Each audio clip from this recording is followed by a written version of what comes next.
നമസ്കാരം, എല്ലാവർക്കും aim study സെന്ററിന്റെ പുതിയൊരു വീഡിയോയിലേക്ക് സ്വാഗതം. അപ്പൊ നമ്മൾ ഇന്ന് ഈ പറയുന്ന സമുദ്രജല പ്രവാഹങ്ങൾ ഒരു കോഡിലൂടെ സെറ്റ് ചെയ്യാനായിട്ട് പോവാണ് കേട്ടോ. അപ്പൊ ഇത്തരത്തിലുള്ള കൂടുതൽ ക്ലാസ്സുകൾ നിങ്ങൾക്ക് ലഭിക്കാനായിട്ട് ചാനൽ സബ്സ്ക്രൈബ് ചെയ്യാൻ മറക്കണ്ട. ബെൽ ഐക്കൺ കൂടെ ഒന്ന് എനേബിൾ ചെയ്യുക. Aim study centre official WhatsApp ചാനലിന്റെ ലിങ്കും ഒരു ഫ്രീ ഗ്രൂപ്പിന്റെ ലിങ്കും കൂടെ കമന്റ് ബോക്സിൽ കൊടുക്കുന്നുണ്ട്.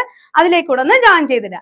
ഓക്കെ, അപ്പൊ നമ്മുടെ എല്ലാ എക്സാമുകളിലും ഒരു മാർക്കിന്റെ ചോദ്യം ഉറപ്പിക്കാവുന്നതാണ് പസഫിക്, അറ്റ്ലാന്റിക്, ഇന്ത്യൻ ഓഷ്യനുകളിലെ പ്രധാനപ്പെട്ട ഉഷ്ണജല പ്രവാഹങ്ങളും ശീതജല പ്രവാഹങ്ങളും. അപ്പൊ അത് കൺഫ്യൂസ് ആവാത്തവർ എന്ന് പറയുന്നത് വളരെ കുറച്ചായിരിക്കും അല്ലെ. അപ്പൊ ഇനി കൺഫ്യൂഷൻ വേണ്ട, നമുക്ക് ഇതൊരു കോഡിലൂടെ തന്നെ സെറ്റ് ചെയ്തെടുക്കാം. അപ്പൊ നമ്മുടെ കണ്ടന്റിലേക്ക് പോകുന്നതിന് മുമ്പ് നമ്മുടെ കാറ്ററ്റ് എന്ന് പറയുന്നത് അധ്യാപകരുടെ മുൻപിലുള്ള ഏറ്റവും വലിയൊരു മാനദണ്ഡ പരീക്ഷ തന്നെയാണ് അല്ലെ. അപ്പൊ കാറ്ററ്റിന് വേണ്ടി കാറ്റഗറി 1, 2, 3, 4 എന്നിവിടെ പ്രീമിയം മെന്റർഷിപ്പ് ബാച്ചിൽ നമ്മുടെ എയിം സ്റ്റഡി സെന്ററിൽ ആരംഭിക്കുന്നുണ്ട്. അപ്പൊ കോഴ്സിനെ കുറിച്ച് കൂടുതൽ അറിയാൻ 9446537087 നമ്പർ കോൺടാക്ട് ചെയ്യുക. അതേപോലെ തന്നെ ഇനി അടുത്ത 2026 അവസാനത്തോടു കൂടെ തന്നെ നമുക്ക് വളരെ ഊർജിതമായി ഒരുപാട് നിയമനങ്ങളൊക്കെ നടക്കാൻ സാധ്യതയുള്ള ഒരു അടിപൊളി പോസ്റ്റ് ആണ് ബെവ്കോ LDCയും അതേപോലെ തന്നെ കമ്പനി ബോർഡ് LGS VFA, അതായത് വില്ലേജ് ഫീൽഡ് അസിസ്റ്റന്റ് എന്നുള്ളത്. അപ്പൊ ഇതിനു വേണ്ടിയിട്ടുള്ള ഒരു കോംബോ കോഴ്സ് നമ്മുടെ എയിം സ്റ്റഡി സെന്ററിൽ ആരംഭിച്ചിട്ടുണ്ട്. അപ്പൊ കോഴ്സിനെ കുറിച്ച് കൂടുതൽ അറിയാൻ 9446537087 നമ്പർ കോൺടാക്ട് ചെയ്യാം. മെന്റർഷിപ്പോട് കൂടെ തന്നെ ഈ ഒരു കോഴ്സിലേക്കുള്ള പ്രിപ്പറേഷൻസ് നിങ്ങൾക്ക് ആരംഭിക്കാം. ഏറ്റവും ചെറിയൊരു ഫീസ് മാത്രമാണ് കേട്ടോ. അപ്പൊ മെന്റർഷിപ്പോട് കൂടെ തന്നെ നിങ്ങളുടെ പഠനം ആരംഭിക്കാം. നമ്മുടെ ഒഫീഷ്യൽ നമ്പർ മറക്കണ്ട 9446537087. അപ്പൊ ചാനൽ സബ്സ്ക്രൈബ് ചെയ്യാൻ മറക്കണ്ട. ബെല്ലൈക്കൻ കൂടെ ഒന്ന് എനേബിൾ ചെയ്തിടുക. ഈ സമുദ്രജല പ്രവാഹങ്ങളെ കുറിച്ച് മനസ്സിലാക്കുന്നതിന് മുമ്പ് നമുക്ക് ഒന്ന് രണ്ട് കാര്യങ്ങൾ ആദ്യം തന്നെ ഒരു കോമൺ ആയിട്ട് പറഞ്ഞു വെക്കാം. ഓക്കെ, ഈ പശ്ചിമ എന്ന വാക്ക് കണ്ടോ, അത് ശീതജല പ്രവാഹമായിരിക്കും. ഓക്കെ, ഇനി ദക്ഷിണ എന്ന വാക്ക്, അതായത് ദക്ഷിണ മധ്യരേഖ പ്രവാഹം എന്നുണ്ടെങ്കിൽ അത് നമുക്ക് പസഫിക്കിലും അറ്റ്ലാന്റിക്കിലും ഇന്ത്യൻ ഓഷ്യനിലും കാണാൻ കഴിയുന്ന ഉഷ്ണജല പ്രവാഹമാണ് എന്ന് മനസ്സിലാക്കി വെക്കുക.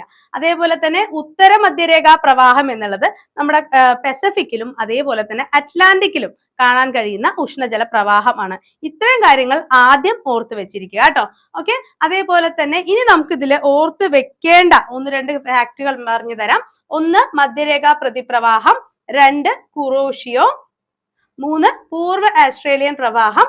അതേപോലെ ബ്രിട്ടീഷ് കൊളംബിയ എന്നുള്ളത് 4ാമത്തെ. ഈ 4 പേരുകളാണ് പസഫിക് ഓഷ്യനിലെ ഉഷ്ണജല പ്രവാഹങ്ങളിൽ നമുക്ക് ഓർത്ത് വെക്കേണ്ടത്.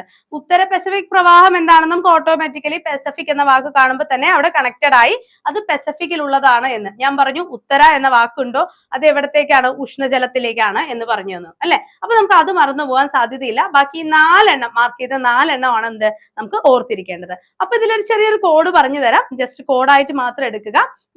ബ്രിട്ടീഷുകാര് നമ്മുടെ ഓസ്ട്രേലിയക്കാരെ എന്താണ് കോളനി ആക്കി വെച്ചിരുന്നു അല്ലെ.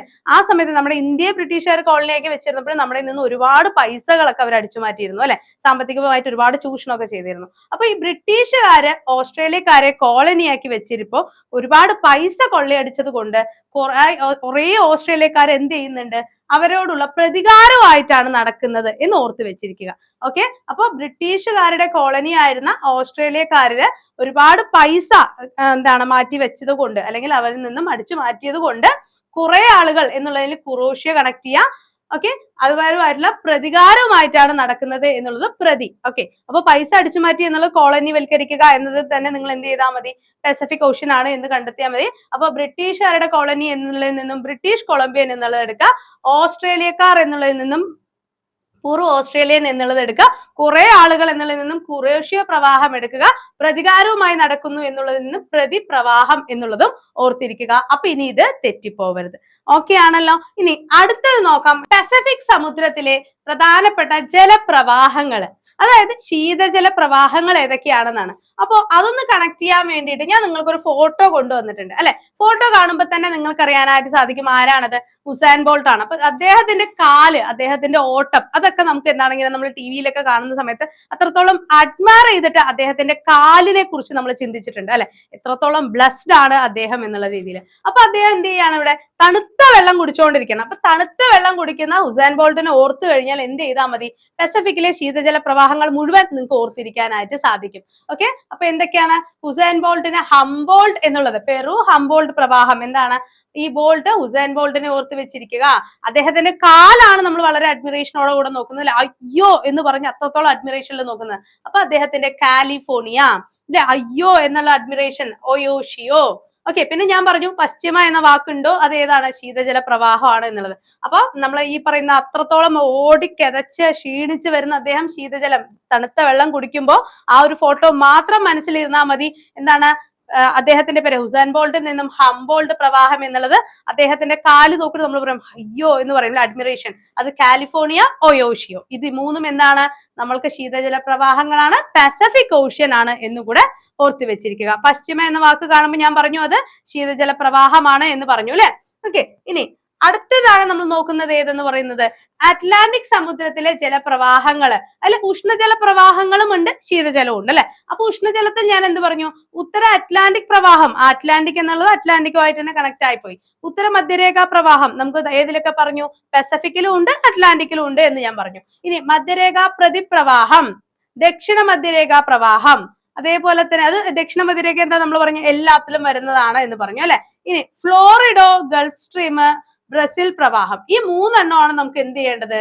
കണക്ട് ചെയ്ത് വെക്കേണ്ടത്. അപ്പൊ അതിനു വേണ്ടിയിട്ട് ഞാൻ ഒരു പിക്ചർ ആണ് നിങ്ങൾക്ക് വേണ്ടി കൊണ്ടുവന്നിരിക്കുന്നത് കേട്ടോ. അപ്പൊ ഏതാണ് ഈ പറയുന്ന പിക്ചർ? കാണുമ്പോൾ തന്നെ നിങ്ങളുടെ മനസ്സിലേക്ക് ആ പറക്കം തളിക എന്നുള്ള സിനിമയും അതിൽ ഹരിശ്രീ അശോകൻ തന്റെ ഗൾഫിലേക്ക് പോകാനുള്ള പാസ്പോർട്ട് കടിച്ച എലിയെ തല്ലാനായിട്ട് ആ ഗിയർ ബോക്സും അല്ലെങ്കിൽ ഗിയറിന്റെ ആ കമ്പിയൊക്കെ എടുത്ത് ഓടുന്ന സീനും ഒക്കെ മനസ്സിലേക്ക് ഓടി വരും അല്ലെ. അതേപോലെ തന്നെ ഇതെന്താണ്? കൊച്ചു കൊച്ചു പൂക്കൾ വെച്ചിട്ട് കൊച്ചു കൊച്ചു ഇലകളൊക്കെ വെച്ച് ആ ഓട്ട അടയ്ക്കുന്ന ആ സീനും ഒക്കെ നിങ്ങളുടെ മനസ്സിലേക്ക് വരും. അതിൽ ഏറ്റവും കാച്ചിങ് ആയിട്ട് നമ്മൾ ഒരുപാട് ചിരിച്ചിട്ടുള്ള 2 രംഗങ്ങളാണത് അല്ലെ. അപ്പൊ അത് മാത്രം മതി. അപ്പൊ ഗൾഫിലേക്ക് പോകാനുള്ള തന്റെ പാസ്പോർട്ട് കടിച്ച എലിയെ ഓടിക്കുന്ന ഹരിശ്രീ അശോകനെ ഓർക്കുമ്പോൾ തന്നെ നിങ്ങൾ എന്ത് ചെയ്താൽ മതി? ഗൾഫ് സ്ട്രീം പ്രവാഹം അല്ലെ, അടിക്കാനായിട്ട് എന്നുള്ളതാണ് ഞാൻ അറ്റ്ലാന്റിക് എന്ന് പറഞ്ഞത് കേട്ടോ. ഓക്കെ, അതെന്താണ്? ഈ ബസ്സിന് എന്ത് ചെയ്തിട്ടുണ്ട് അവര്? കുറച്ച് ഫ്ലോറിഡ അല്ലെ, ഫ്ലവേഴ്സ് ഒക്കെ വെച്ച് അലങ്കരിച്ച് കൊണ്ടുവരുന്നു. കൊച്ചു കൊച്ചു പൂക്കളൊക്കെ വെച്ച് ആ ഓട്ട അടച്ചാൽ മതി എന്ന് പറഞ്ഞിട്ട് ദിലീപ് ഹരിശ്രീ അശോകന് പറഞ്ഞു കൊടുക്കുന്നുണ്ട് അല്ലെ. അപ്പൊ ആ ഒരൊറ്റ സീന് മതി നമുക്ക് എന്ത് ചെയ്യാൻ? ഈ പറയുന്ന 3 വാക്കുകളും നമുക്ക് ഓർക്കാനായിട്ട്. അപ്പൊ എന്തൊക്കെയാണ്? എലിയെ അടിക്കാനായിട്ട് ഓടിക്കുന്ന ഹരിശ്രീ അശോകനെ ഓർക്കുമ്പോൾ നമ്മൾ ആരെ ഓർക്കും? ആ ബസ്സിൽ നിന്നുള്ള ഗിയർ ബോക്സ് ഒക്കെ എടുത്ത് ഓടുന്ന കാര്യം ഓർത്താൽ മതി കേട്ടോ. അപ്പൊ ആ പാസ്പോർട്ട് കടിച്ച എലി, അതാണ് ഗൾഫ് സ്ട്രീം എന്ന് പറയുന്നത്. ദെൻ ബസ്സിന് എന്ത് ചെയ്യുന്നു? ഫ്ലവേഴ്സ് ഒക്കെ വെച്ച് അലങ്കരിക്കുന്നുണ്ട് അല്ലെ. അപ്പൊ ബ്രസീലും ഫ്ലോറിഡയും. ഇനി തെറ്റില്ലാലോ. അപ്പൊ അറ്റ്ലാന്റിക് സമുദ്രത്തിലെ പ്രധാനപ്പെട്ട ഉഷ്ണജല പ്രവാഹങ്ങൾ ഏതൊക്കെയാണ്? ഉത്തര അറ്റ്ലാന്റിക് പ്രവാഹം, ഉത്തര മധ്യരേഖാ പ്രവാഹം, മധ്യരേഖാ പ്രതിപ്രവാഹം, ദക്ഷിണ മധ്യരേഖാ പ്രവാഹം, ഫ്ലോറിഡ പ്രവാഹം, ഗൾഫ് സ്ട്രീം, ബ്രസീൽ. ഓക്കെ ആണല്ലോ. ഓക്കെ, അത് സെറ്റ് ആയെന്ന് വിചാരിക്കുന്നു. അടുത്തത് നോക്കിയാലോ.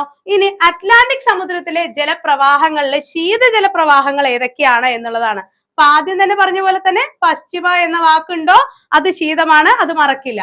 അപ്പോ ഈ നമ്മൾ അറ്റ്ലാന്റിക് ഓഷ്യനിലാണ് നമ്മുടെ ടൈറ്റാനിക് ഐസ്ബർഗിൽ തട്ടി മുങ്ങിപ്പോയതൊക്കെ അല്ലെ. അപ്പൊ 90s കിഡ്സ് ഒക്കെ എന്താണ് ആ സിനിമയൊക്കെ ഒരുപാട് തവണ കണ്ടിട്ടുള്ള ആളുകളായിരിക്കും. അപ്പൊ ആ ഒരു പിക്ചറിൽ ഞാനൊരു ആരെ കൂടെ ആഡ് ചെയ്തിട്ടുണ്ട്? ഒരു ലാബിനെ കൂടെ ആഡ് ചെയ്തിട്ടുണ്ട്.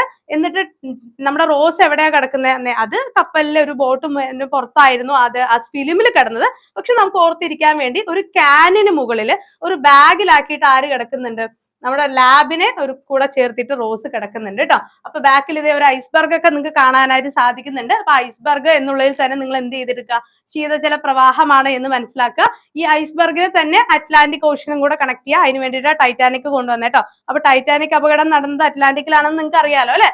ഓക്കെ, അപ്പൊ ലാബിൽ നിന്നും ലാബഡോർ എന്നും ഈ കിടക്കുന്ന ക്യാനിൽ നിന്നും കാനറീസ് പ്രവാഹം എന്നും ഇനി എന്ത് ചെയ്തിരിക്കുക? അതൊരു ബാഗിലാണ്, അതിന്റെ ബാക്കിലായിട്ടാണ് കിടക്കുന്നത് അല്ലെ. അപ്പൊ ബംഗ്വേല പ്രവാഹം എന്നും. ഇത് മൂന്നും എന്ത് ചെയ്യുക? ഈ ഒരൊറ്റ പിക്ചറിൽ തന്നെ മനസ്സിലാക്കി വെക്കുക. ഒരു ക്യാന്, ഒരു ലാബ്, അതിന്റെ ഒരു ബാഗോട് കൂടിയിട്ട് ഒരു സ്ത്രീ അല്ലെ. അപ്പൊ റോസിനെയൊക്കെ ഓർത്തു കഴിഞ്ഞാൽ അതും കൂടെ എന്ത് ചെയ്യും? നമുക്ക് അവിടെ സെറ്റ് ആയിട്ട് ഇരിക്കും. അപ്പൊ അറ്റ്ലാന്റിക് സമുദ്രത്തിലെ ശീതജല പ്രവാഹങ്ങൾ ഏതൊക്കെയാണ്? പശ്ചിമവാത പ്രവാഹം, ലാബഡോർ പ്രവാഹം, കാനറീസ്, ഈ ക്യാൻ ഓർത്താൽ മതിയെ, കാനറീസ്, ബംഗ്വേല പ്രവാഹം. ഇത് 4 ഓർത്ത് വെച്ചിരിക്കുക. ഓക്കെ ആണ്. ഇനി നമുക്ക് ഏറ്റവും ഈസി ആയിട്ടുള്ള നമ്മുടെ ഇന്ത്യൻ മഹാസമുദ്രത്തിലെ ജലപ്രവാഹങ്ങളാണ് കേട്ടോ. അതിലെ ഉഷ്ണജല പ്രവാഹങ്ങളിൽ നമുക്കറിയാവുന്നതാണ് തെക്ക് പടിഞ്ഞാറൻ മൺസൂൺ. അത് നമുക്ക് അറിയാവുന്ന കാര്യം തന്നെയാണ്. ഇന്ത്യയിലാണെന്നുള്ളതിന് ഒരു തെറ്റും അല്ലെങ്കിൽ നമുക്കൊരു കൺഫ്യൂഷൻ അവിടെ വരേണ്ട കാര്യം വരുന്നില്ല. ഇനി ദക്ഷിണ മധ്യരേഖാ പ്രവാഹം ഞാൻ കുറച്ച് മുമ്പ് പറഞ്ഞു, 3ലും കാണാൻ കഴിയുന്നവയാണ്, ഉഷ്ണജല പ്രവാഹമാണ് എന്ന് എടുത്ത് പറഞ്ഞിരുന്നു. അടുത്തതോ അഗുൽഹാസ് പ്രവാഹം. നമ്മുടെ ഒക്കെ ഫ്രണ്ട്സിൽ ഉണ്ടാകും ഒരു അതുൽ എന്ന് പറഞ്ഞ ഒരാൾ അല്ലെ. അപ്പൊ അതുൽ ഇന്ത്യക്കാരനാണ് എന്ന് ഓർത്ത് വെച്ചിരുന്നാൽ മതിയാകും. ഇനി ശീതജല പ്രവാഹങ്ങൾ എന്ന് പറഞ്ഞു, ഞാൻ പറഞ്ഞു പശ്ചിമ എന്ന വാക്ക് കണ്ടാൽ അത് ശീതമാണ് എന്ന് ഓർത്ത് വെച്ചിരിക്കുക. അപ്പൊ പശ്ചിമ ഓസ്ട്രേലിയൻ പ്രവാഹവും പശ്ചിമവാത പ്രവാഹവും ശീതജല പ്രവാഹങ്ങളാണ്. അപ്പോ നമ്മൾ പറഞ്ഞു പൂർവികര്, ബ്രിട്ടീഷ് കൊളംബിയന്റെ ആരാണ്, ഓസ്ട്രേലിയക്കാരുടെ പൂർവികർ എന്ന് പറഞ്ഞ് നമ്മൾ പെസിഫിക് പറഞ്ഞപ്പോ പറഞ്ഞൂലേ, അപ്പൊ അത് പൂർവ്വമാണ് കേട്ടോ, തെറ്റിക്കരുത്. പശ്ചിമ ഓസ്ട്രേലിയൻ ആണ് ഇത് ഇന്ത്യയിലെ ശീതജല പ്രവാഹമായിട്ട് നമുക്ക് പറയാനായിട്ട് സാധിക്കുന്നത്. ഓക്കെ ആണല്ലോ. അപ്പൊ ഇത്രയും ഒരു കോഡ് തന്നെ മതിയാവും നമുക്ക് ഈ ഒരു കാര്യങ്ങൾ ഓർത്ത് വെച്ചിരിക്കാൻ. അപ്പൊ ഒരുപാട് കാര്യങ്ങളൊന്നും വേണ്ടി വരുന്നില്ല. അപ്പൊ നമുക്ക് എന്താണ് ഒന്നുകൂടെ പറഞ്ഞു പോവാം. പെസഫിക്കിലെ നമ്മൾ പറഞ്ഞു എന്താണ്, ബ്രിട്ടീഷ് കൊളംബിയയുടെ പൂർവികർ, ഓസ്ട്രേലിയക്കാരുടെ പൂർവികർ എന്താണ്, ബ്രിട്ടീഷുകാരുടെ കോളനി ആയതുകൊണ്ട് ഒരുപാട് പൈസയൊക്കെ അടിച്ചു മാറ്റിയത് കൊണ്ടും അവരോടുള്ള പ്രതികാരമായിട്ടാണ് കുറെ ആളുകൾ നടക്കുന്നത് എന്ന് മതിയാവും നമുക്ക് എന്ത് ചെയ്യാൻ, പെസഫിക്കിലെ ഉഷ്ണജല പ്രവാഹം ഓർത്തിരിക്കാൻ. അതേപോലെ ഹുസൈൻ ബോൾട്ടിനെ എടുത്തു കഴിഞ്ഞാൽ പെസഫിക്കിലെ ശീതജല പ്രവാഹങ്ങൾ നമ്മൾ ഇനി മറന്നു പോവില്ല. അതേപോലെ തന്നെ അറ്റ്ലാന്റിക് സമുദ്രത്തിലെ ഉഷ്ണജല പ്രവാഹങ്ങൾ ഓർത്തിരിക്കാൻ ഈ പറക്കം നൽകിയ എന്ന സിനിമയിലെ ഈ 2 സീന് മാത്രം നമുക്ക് മതിയാകും അല്ലെ. അതേപോലെ അറ്റ്ലാന്റിക്കിലാണ് നമ്മുടെ ടൈറ്റാനിക് മുങ്ങിയത് എന്ന് മറക്കണ്ട. അത് മാത്രം ഓർത്തു കഴിഞ്ഞാൽ ഈ ഒരൊറ്റ പിക്ചറിൽ തന്നെ നമുക്ക് എന്ത് ചെയ്യാൻ പറ്റും, അറ്റ്ലാന്റിക് സമുദ്രത്തിലെ ജലപ്രവാഹങ്ങളെ നമുക്ക് ഓർത്തു വെക്കാനായിട്ട് സാധിക്കും. അപ്പോൾ ഈ ഒരു കോഡ് നിങ്ങൾക്ക് ഇഷ്ടമായിട്ടുണ്ടെങ്കിൽ നിങ്ങളുടെ അഭിപ്രായം ഒന്ന് കമന്റ് ചെയ്തിടുക. അതല്ല നിങ്ങൾക്ക് ഇത് ഓർത്തിരിക്കാൻ വേറെ ഏതെങ്കിലും ഈസി ആയിട്ടുള്ള, കുറച്ചുകൂടെ ഈസി ആയിട്ടുള്ള ഒരു കോഡ് ഉണ്ടെങ്കിൽ ആ കോഡ് കൂടെ ഒന്ന് താഴെ കമന്റ് ചെയ്യുക. ഓക്കെ, അപ്പൊ മറക്കണ്ട ചാനൽ സബ്സ്ക്രൈബ് ചെയ്യുക, ബെല്ലൈക്കൺ കൂടെ ഒന്ന് എനേബിൾ ചെയ്യുക. മറ്റൊരു വീഡിയോ ആയിട്ട് നമുക്ക് വീണ്ടും കാണാം.